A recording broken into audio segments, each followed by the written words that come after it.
Some of these filters are terrifying, y'all. Look how white my ear is. Anyway, it's a bad brain day, and I can't handle being perceived. I recorded this already. My microphone didn't work, so we're just doing this old school in my bed. Book review. I just finished, last night, A Court Bright and Broken by Amy Patrick from eARC, from the Nerd Fam. They're a small press that does a lot of like romantasy and some other speculative fiction, I believe.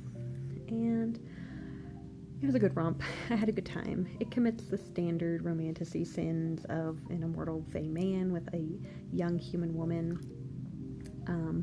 The woman is described as being like, oh, so widow, and compared to the big strong man, and fey, and the insta love thing. I guess I can see it from his end. She did save him from bandits by threatening them with immolation. Perhaps I too would fall in love with a woman for that reason only.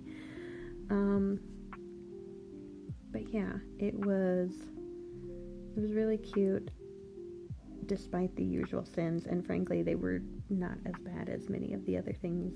I'm looking at you, Lightlark, with a 1,200-year-old man and a 19-year-old girlfriend. So, I guess they don't actually say how old the guy is in this. He could be 1,200. It didn't come up. But it didn't, like, have that weird, gross feeling about it, at least. The things that I really liked about this book, besides it just being like a quick fun romp, specifically like, oh, actions had consequences, there was actual world building, like things that when I watch, bad romantasy reviews, like none of that kind of stuff ever makes it. Like, again, I'm looking at you, Lightlark, where the world building just makes no sense. Like, if you thought logically, oh, these people live on a disappearing island, like, what's the next step there? Okay, how do they have trade? Like, how do they have enough people to procreate? They're only here every 100 years. How does language not change so severely? Okay, I'm getting too deep in. I've got to think for world building, clearly. What was I even talking about? I don't want to edit this. We're powering through here. Bad brain day will not defeat us, team. What else did I like? Oh, there were like actual plot threads that you could follow through to their logical endpoint. There were some that were not even like slapdash, like finished together at the end. They were like actually things that seem like they're going to be important in the next book, and I like that. I think I will even read the sequel. Even though I said it's not my usual fare, it was...